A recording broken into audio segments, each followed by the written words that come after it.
شیخ سید عبد القادر جیلانی شیخ اللہ انظرنی امددنی ادرکنی اغثنی فی سبیل اللہ ان اللہ وملائکتہ یصلون علی النبی یا ایھا الذین آمنوا صلوا علیہ وسلموا تسلیما اللہم صل علی سیدنا مولانا محمد وعلی آل سیدنا مولانا محمد وبارک وسلم۔ بعد از حمد و صلوات معزز سامع و ناظرین، السلام علیکم ورحمۃ اللہ وبرکاتہ۔ اللہ جل جلالہ وعظم شانہ کی توفیق سے حضور خاتم النبیین امام الانبیاء والمرسلین صلی اللہ علیہ وآلہ وسلم کی تصدق و توسل سے اللہ کے پاک گھر میں حاضری کی سعادت نصیب ہو رہی ہے۔ اللہ ہم سب کو بادب بانصیب اور حضوری والی حاضری نصیب فرمائے۔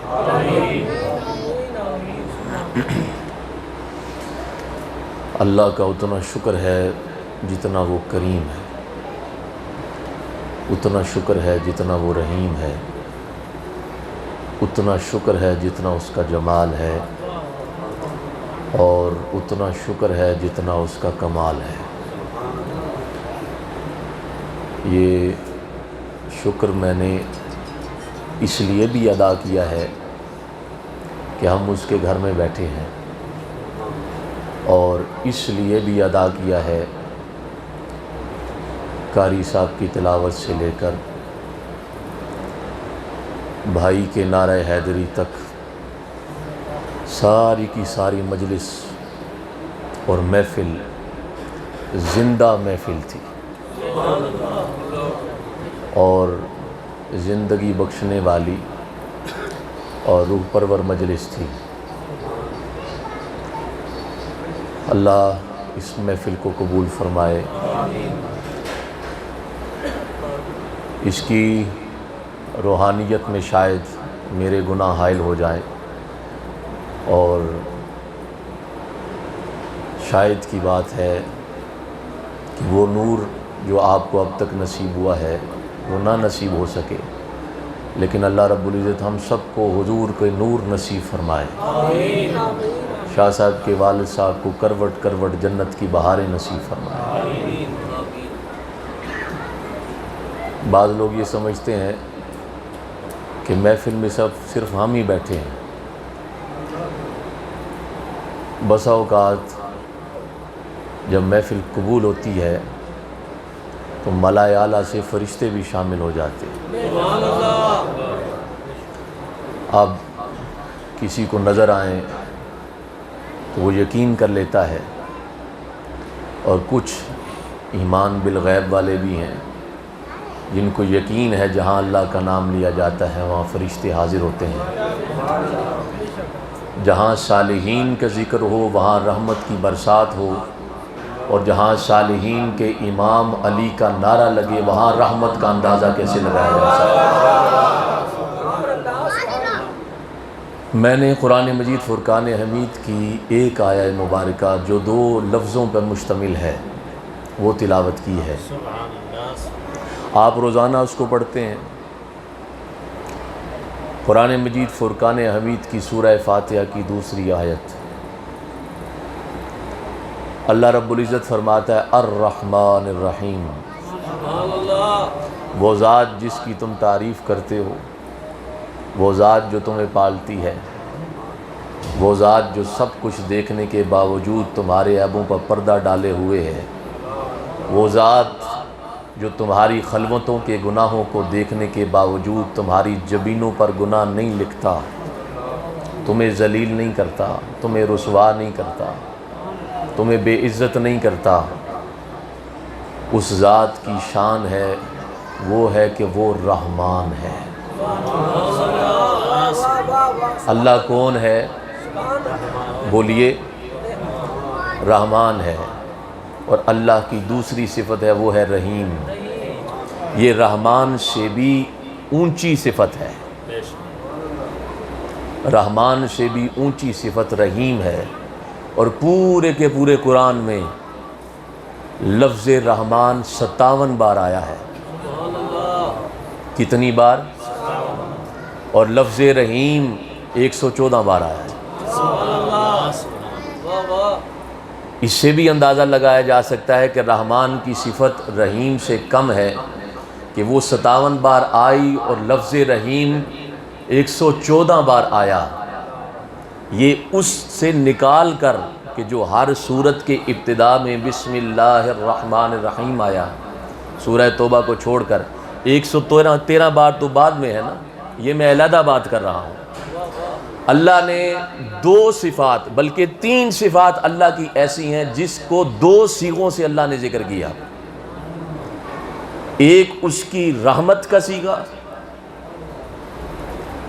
رحمت کا لفظ، اور ایک اس کے بخشنے کا لفظ، اور ایک اس کی قدرت کا لفظ۔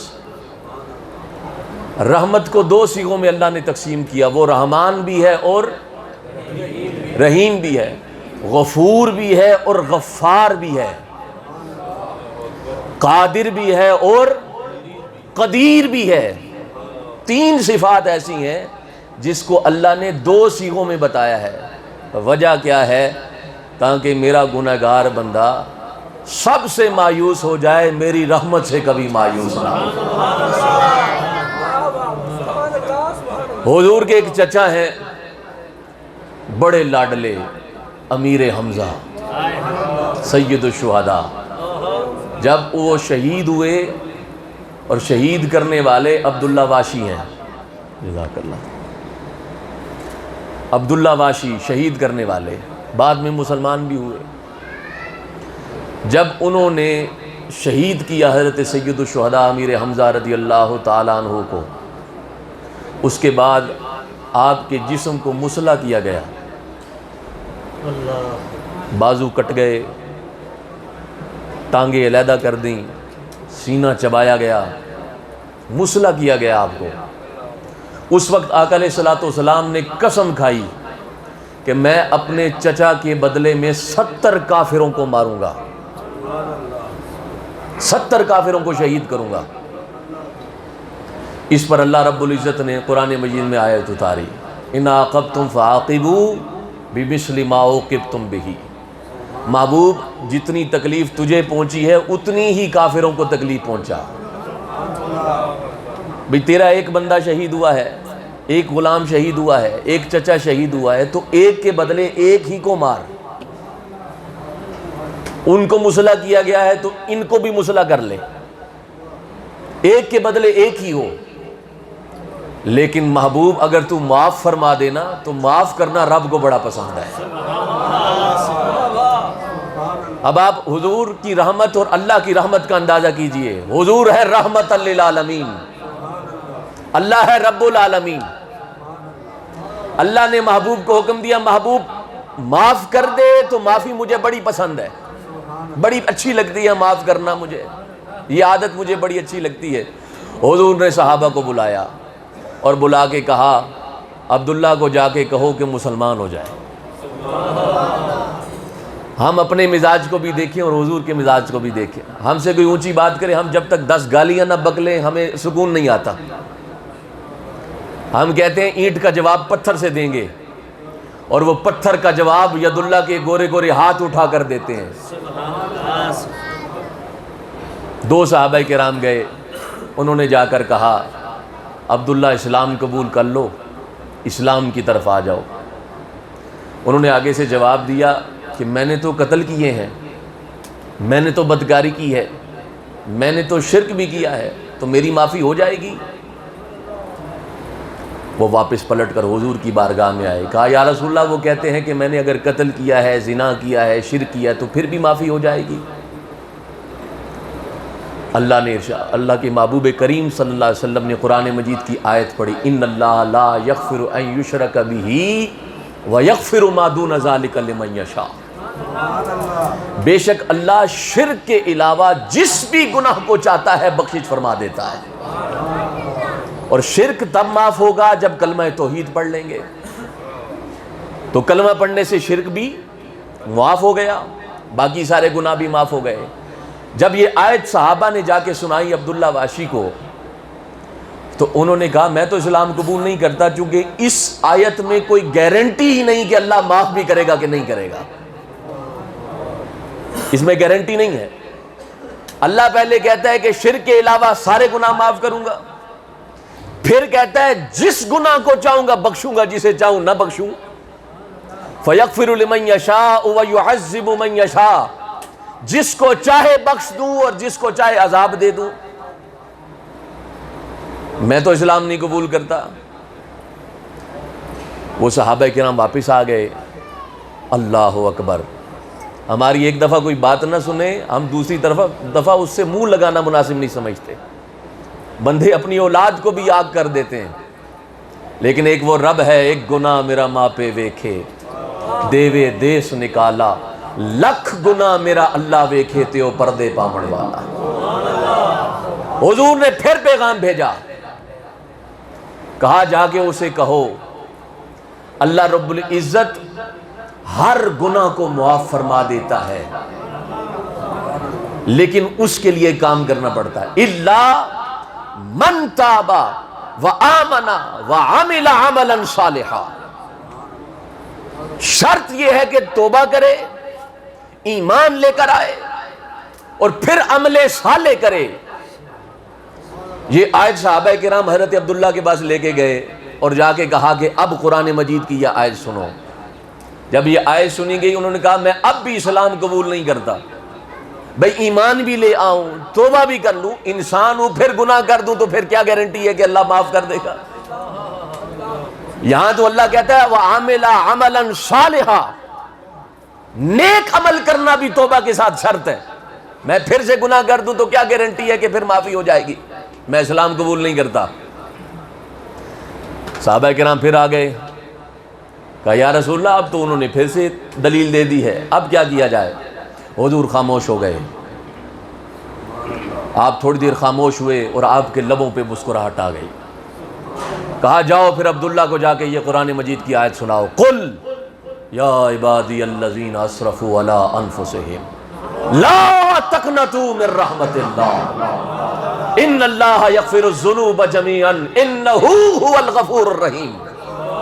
یہ جا کے آیت سناؤ۔ یہ جب یہ آیت سنائی، ابھی غفور الرحیم کی میم مکمل نہیں ہوئی، حضرت عبداللہ بھاگتے ہوئے حضور کے قدموں میں آ کر گر گئے۔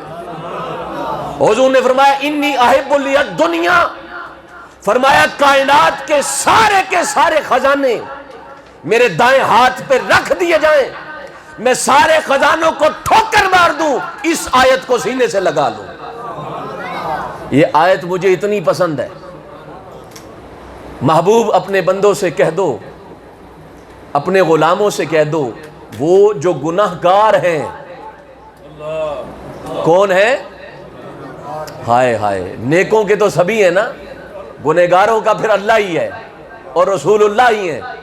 فرمایا یا عبادی، میرے بندے، اللہ میرا بندہ کسے کہہ رہا ہے؟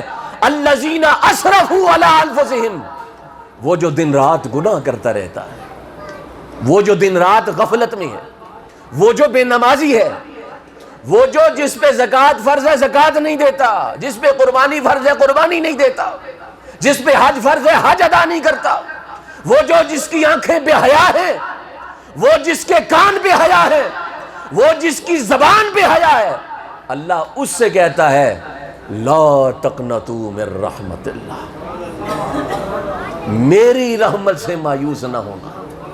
کیوں؟ انہ هو الغفور الرحیم، میں وہ ذات ہوں جو بخشنے والا بھی ہوں اور رحم فرمانے والا بھی ہوں۔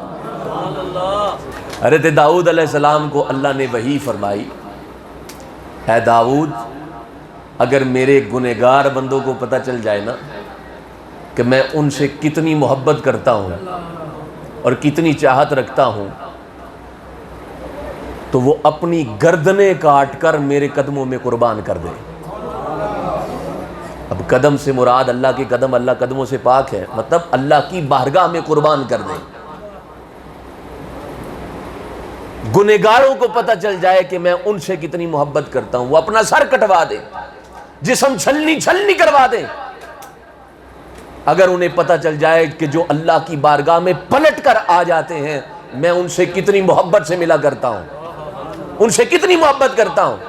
پھر اللہ نے حضرت داؤد علیہ السلام کو فرمایا، داؤد ہذہ ارادتی فی المدبرین عنی فکیف ارادتی فی المقبلین علیہ۔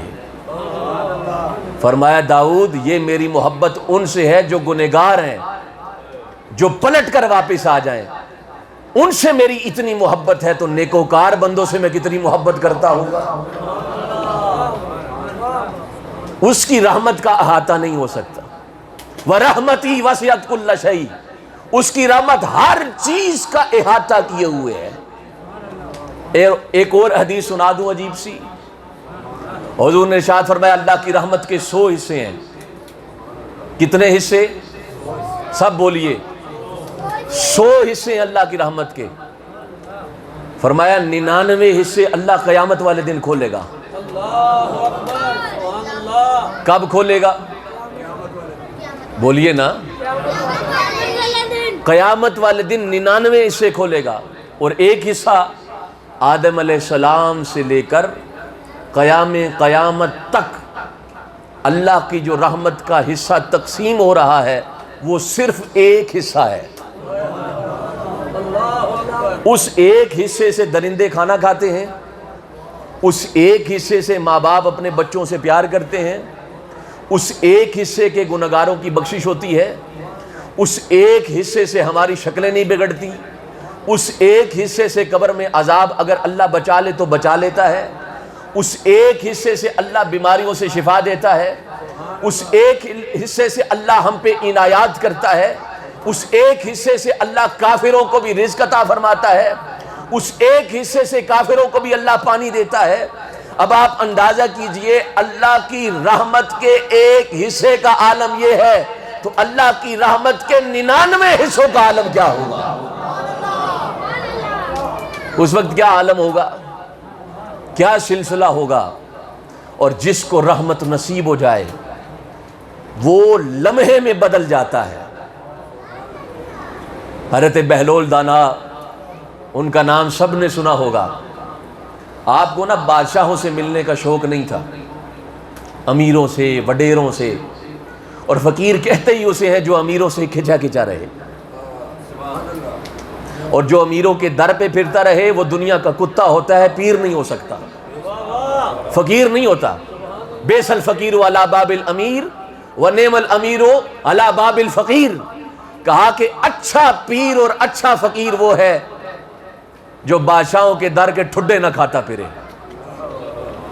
امیروں کی چاپلوسیاں نہ کرتا رہے، آپ راجہ صاحب ہو، ملک صاحب آگئے ہو، چودھری صاحب آگئے، وہ کھڑا ہو جائے۔ پیر بھی اسے ہی ملتا ہے جس کی بائے لینڈ کروزر کھڑی ہو، جو آ کے پیر آج کل 10 روپے بھی معاف نہیں کرتے، وہ بھی لے لیتے ہیں۔ لیکن کامل فقیر کون ہے؟ جو امیروں کی چاپلوسی نہ کرے، امیروں کی سنگت میں نہ بیٹھے، اور جو بادشاہ وقت کے ارد گرد گھومے، کوئی فقیر، کوئی پیر، کوئی مولوی، کوئی قاری۔ تو امام اعظم ابو حنیفہ کا فتویٰ ہے، فرمایا اس کے ایمان میں شک کرو وہ ایماندار نہیں ہو سکتا۔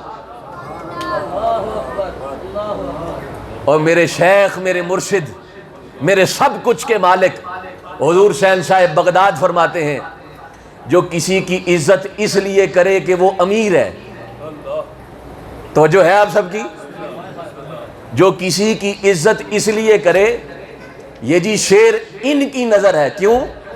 حضور کی نظر نہیں ہو سکتا؟ یہ بات جی میں ان کے لیے کہہ رہا ہوں، کیوں؟ تقریر حضور کو نہیں سنا سکتے؟ یہ کوئی علیحدہ چیز ہے؟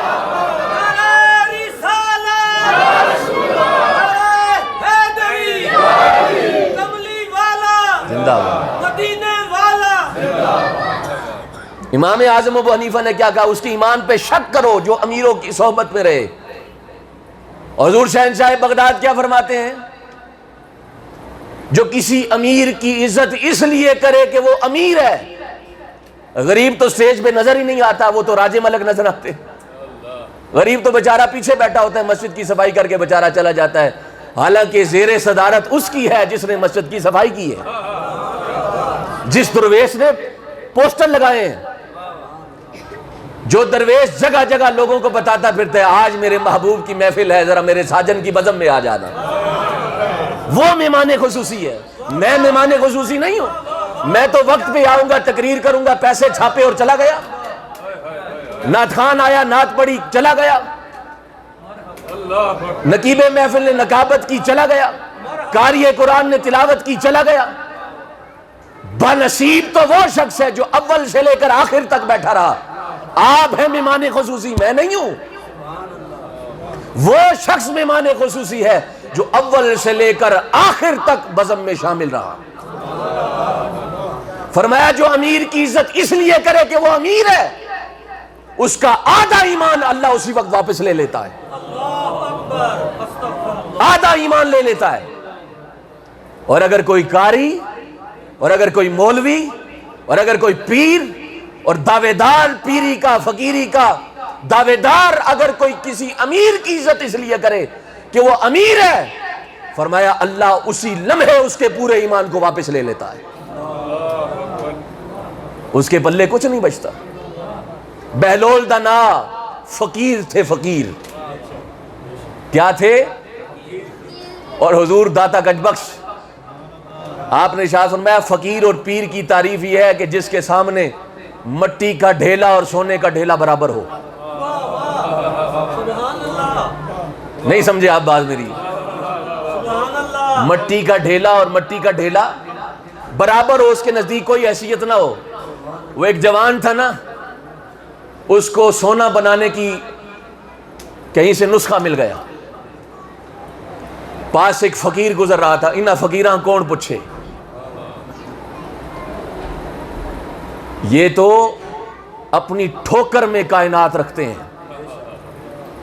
ٹھوکر، ان کی ٹھوکر میں کائنات ہوتی ہے، ان کی دہلیز کو چومنے والوں کو اللہ وزیر اعظم بنا دیتا ہے۔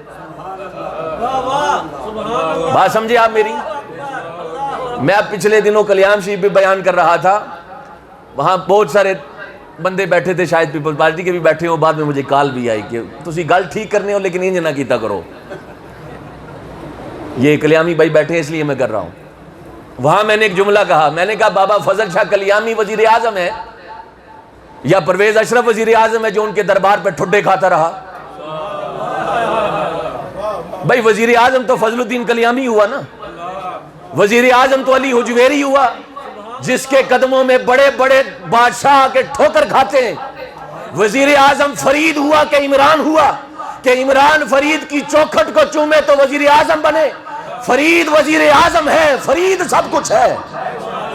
یہ تو دنیا دار ہے، ان کو کیا پتا کہ فقیر کسے کہتے ہیں۔ وہ فقیر گزر رہا تھا، ایک درویش، ایک بندے کو سونا بنانے کا نسخہ تھا، اس نے کہا بابا جی تسا میں سونا بڑھانا نسخہ دینا کہ پھٹے پرانے کپڑے پائن ایویں ماتڑ جے تسی پھرنے رہنے ہو، اپنا سونا بڑھاؤ یاشی مارو۔ تو بابا جی نے کہا چلو ٹھیک ہے، انج کر لینے ہیں، سکھایا سب کچھ۔ کچھ عرصے بعد آیا، بابا جی اسی جھونپڑی میں بیٹھے ہیں، وہی پھٹے پرانے کپڑے، آنکھیں بند ہیں، دل کے آئینے میں ہے تصویر یار، جب ذرا گردن چکائی دیکھ لے، بس آنکھیں بند کر کے بس محبوب کو دیکھ رہے ہیں۔ اتنے میں وہ جوان پھر سے گزرا، اس نے کہا حضرت حالے تک تو اڈی حالت نہیں بدلی، عرصے پہلے تو انہوں میں سونا بڑھانے نے نسخہ دے کے گیا سا، تو سا سونا نہیں بڑھایا؟ انہوں نے کہا پتر تھوڑا جسا رکھ، میں نے ذرا وضو نہیں آجاتا ہے، میں ذرا وضو نہ کر لواں۔ انہوں نے کہا ٹھیک ہے آپ وضو کریں۔ آپ بول کرنے کے لیے، بول عربی میں چھوٹے پیشاب کو کہتے ہیں، بول کرنے کے لیے تشریف لے گئے۔ جب آپ وہاں پہ پہنچے تو آپ نے پیشاب کیا، بزرگ پیشاب کر کے واپس مڑے تو جوان نو آکھیا جوانا ہون کے آخنا پیسے دس کہ بابا جی وہی پھٹے پرانے کپڑے، عجیب جی حالت تو بڑھائی ہے، تو کم از کم اپنی حالت ہی بدل لو۔ آپ نے فرمایا کہ اتھے جانا جتھے میں پیشاب کر کے آیا۔ وہ جنا اتھے گیا تھا جتھے انہیں پیشاب کیتا سی، وہ ساری نہیں ساری دھرتی سونے نہیں بن گئی، وہ ساری کی ساری جگہ سونے کی بن گئی۔ کہا ہم اس جائیداد کو پیشاب جتنا بھی نہیں سمجھتے، ہمارے نزدیک دنیا پیشاب جتنی بھی نہیں. کیوں؟ چونکہ میرے نبی نے فرمایا ہے الدنیا جیفتن، دنیا مردار ہے، دنیا ناپاک ہے، اس کا طلبگار کبھی مومن نہیں ہوتا. وَالطَّالِبُهَا کلاب، دنیا جو بھی طلب کرتا ہے وہ وقت کا کتا ہوا کرتا ہے. ہماری تو ٹھوکر میں ہوتی ہے یہ دنیا. بات میں کر رہا تھا بہلول دانا کی. 1:30 بجے کا ٹائم دیا، 1:30 بجے تک شاہ صاحب نے، اس وقت تک میں آپ کو سبق دے دوں گا. بہلول دانا رحمت اللہ علیہ، بادشاہ سے ملنے کا شوق نہیں تھا، ہارون الرشید کا شوق تھا کہ یہ مجھ سے ملے.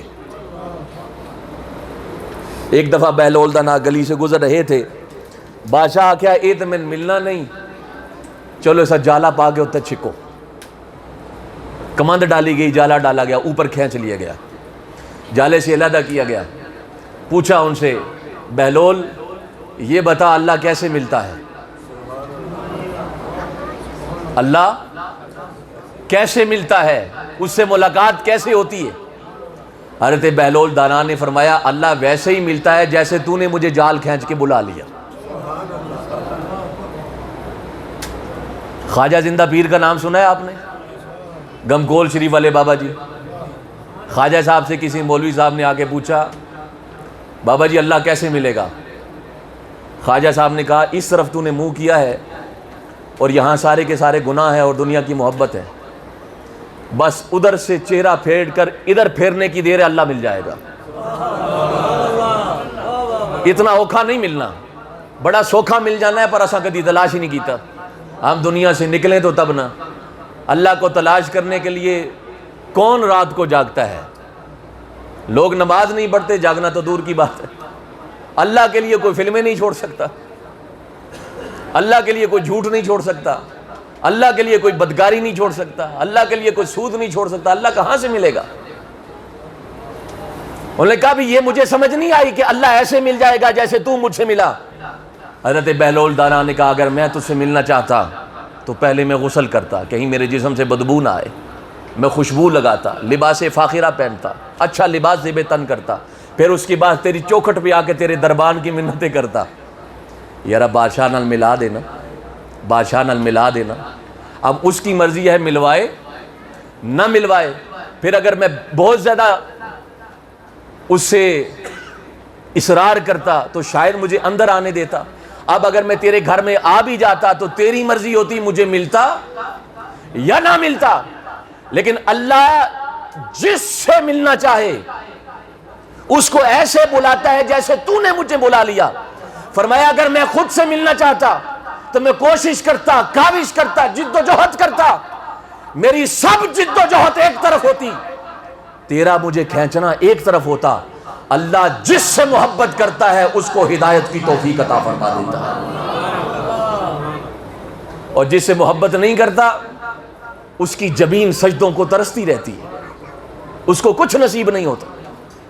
حضرت بایزید بستامی، یہ بڑے مزے کی بات ہے، بڑی توجہ سے سننی آپ نے. حضرت بایزید بستامی رضی اللہ تعالیٰ عنہ، آپ ایک جگہ سے گزر رہے تھے تو ایک دیوانہ تھا، وہ ہاتھ اٹھا کر دعا کر رہا تھا یا اللہ میری جانب نظر فرما، میری جانب نظر فرما، میری جانب نظر فرما. حضرت بایزید بستامی نے کہا تو نے ایسا کیا کیا ہے کہ اللہ تیری جانب نظر فرمائے؟ تو نے کچھ ایسا کیا ہے کہ اللہ تیری جانب نظر فرمائے؟ اس دیوانے کی آنکھوں میں آنسو آ گئے.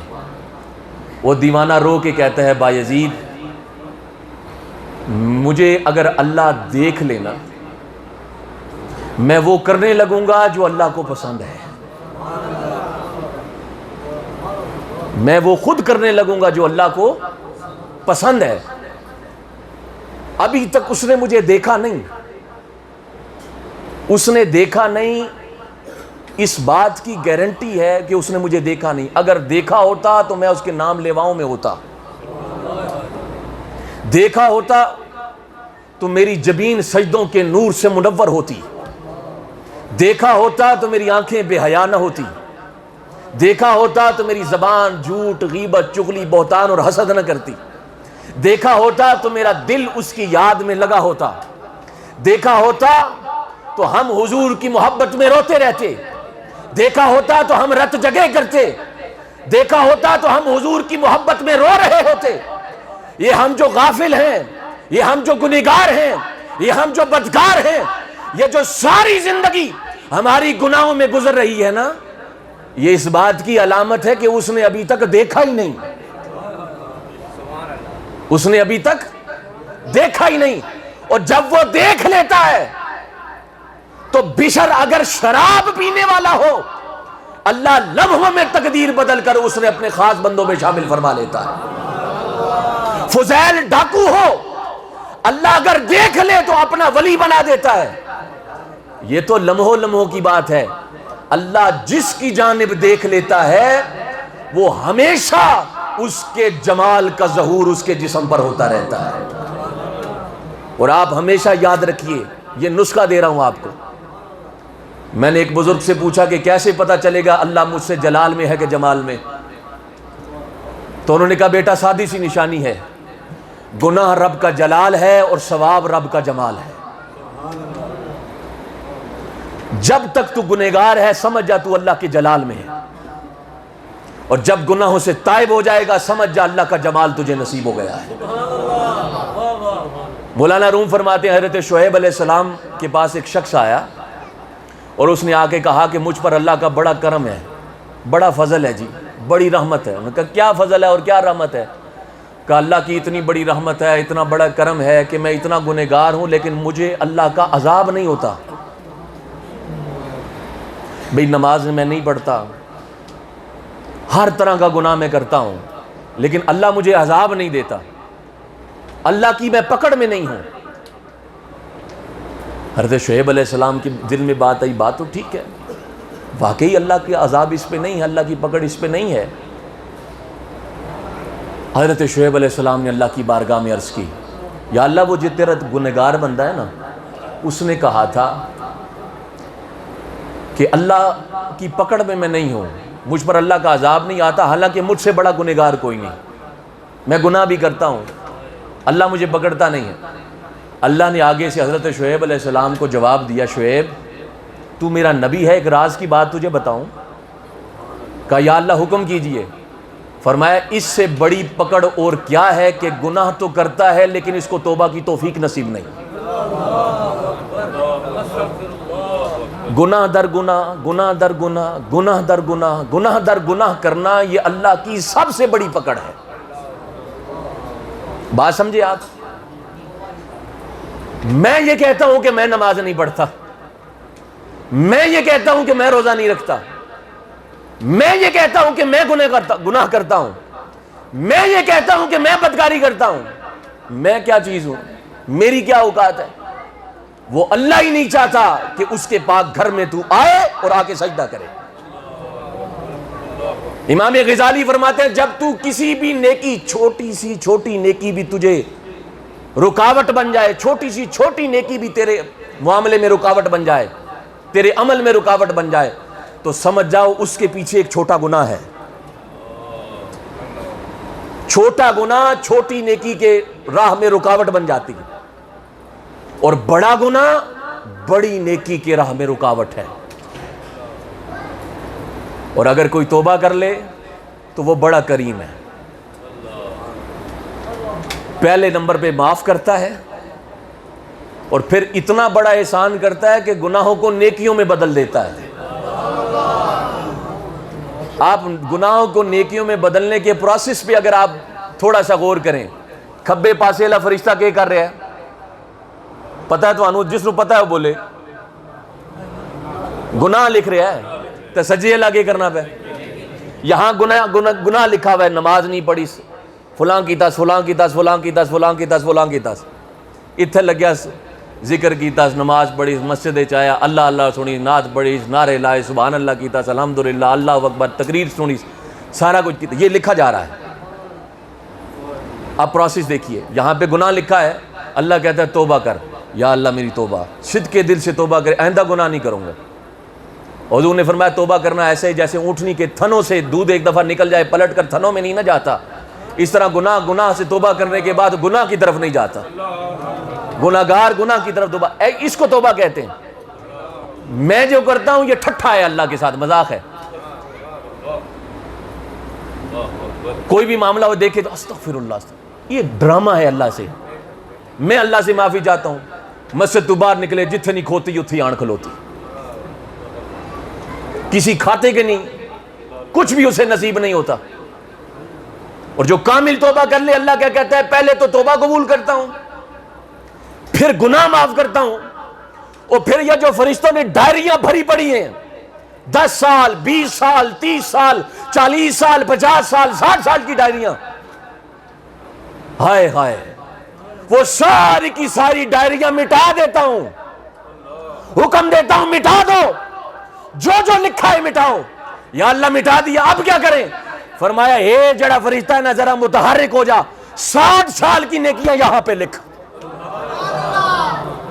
ربا سونے اس سے کیتیاں ہی کوئی نہیں. یہ تو 60 سال گناہ کرتا رہا، 40-50 سال گناہ کرتا رہا، میں کیوں نیکیاں لکھوں؟ فرمایا میں کریم ہوں اور میرا فرمان ہے یبدل اللہ سیئاتہم حسنات.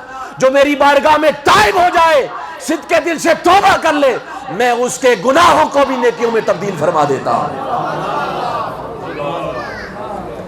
اور ایک بات سناؤ، آپ کے سینے میں ٹھنڈ پڑ جائے گی. اتنے مزے کی بات میں نے پڑھی. شیخ سعدی شیرازی رحمت اللہ علیہ فرماتے ہیں، کوئی شخص گناہ کے گھوڑے پر سوار ہو، اور سوار ہے اس گھوڑے پر، اور گھوڑا بھاگ رہا ہے پوری رفتار کے ساتھ بھاگ رہا ہے، بھاگتا بھاگتا بھاگتا بھاگتا بھاگتا بھاگتا بھاگتا رہتا ہے، کئی سال بھاگتا رہتا ہے. پھر ایک وقت ایسا آتا ہے کہ گھوڑا بھاگنے کے قابل نہیں رہتا، دیکھنے کے قابل نہیں رہتا، اس کے جسم میں طاقت نہیں رہتی، اس کے جسم میں کسی قسم کا کوئی طاقت کا عنصر ہی نہیں رہتا. اب وہ گھوڑا چپ کر کے بیٹھ جاتا ہے. فرمایا یہ مثال اس گنہگار کی طرح ہے جو بلوغت کی عمر سے لے کر 60 سال کی عمر تک گناہ کے گھوڑے پر سوار رہا، بھاگتا رہا بھاگتا رہا بھاگتا رہا بھاگتا رہا بھاگتا رہا. اور ایک وقت ایسا آ گیا، اب اس کو گناہ کی اس کو طاقت ہی نہیں، وہ کہاں سے گناہ کرے، اس کے جسم میں بھی طاقت نہیں. فرمایا جہاں پہ تیرے گناہ کی اتنی حد ہو جائے، وہاں سے میرے مولا کی رحمت کی ابتدا ہوتی ہے، ادھر سے میرے رب کی رحمت دا می پا خدایا، باغ سکا کر ہریا، بوٹا آس امید میری دا کر دے میوے بھریا. اور رحمت دا دریا الہی ہر دم وگدا تیرا، جے ایک قطرہ بخشے مینوں کم بڑھ جاندہ میرا. یہ ہم ہیں جو اس سے دور بھاگ رہے ہیں، وگرنہ وہ رب بڑا کریم ہے، رب بڑا کریم ہے. آپ کوشش کریں گے نا اس کی بارگاہ میں کامل توبہ کرنے کی، ایک دفعہ انشاءاللہ کہہ دیں. اگر کوئی صدق کے دل سے اخلاص کے ساتھ اگر توبہ کر لے نا، اللہ اس کی توبہ قبول فرما لیتا ہے. اب آپ سارے احباب یہاں پہ شریک ہیں، یہ نہ ہو اب آپ اٹھ کے باہر چلے جائیں اور ظہر کی نماز ہی ادا نہ کریں. یہ جو آپ مجلس میں بیٹھے ہیں یہ مستحب ہے، نہ بھی بیٹھتے تو گنہگار نہ ہوتے. یہ تو شاہ صاحب کے سامنے لبیک ہوگی نا، حاضری لگے گی. ایک حاضری اللہ کی بارگاہ میں بھی لگنی ہے، اذان ہونے والی ہے.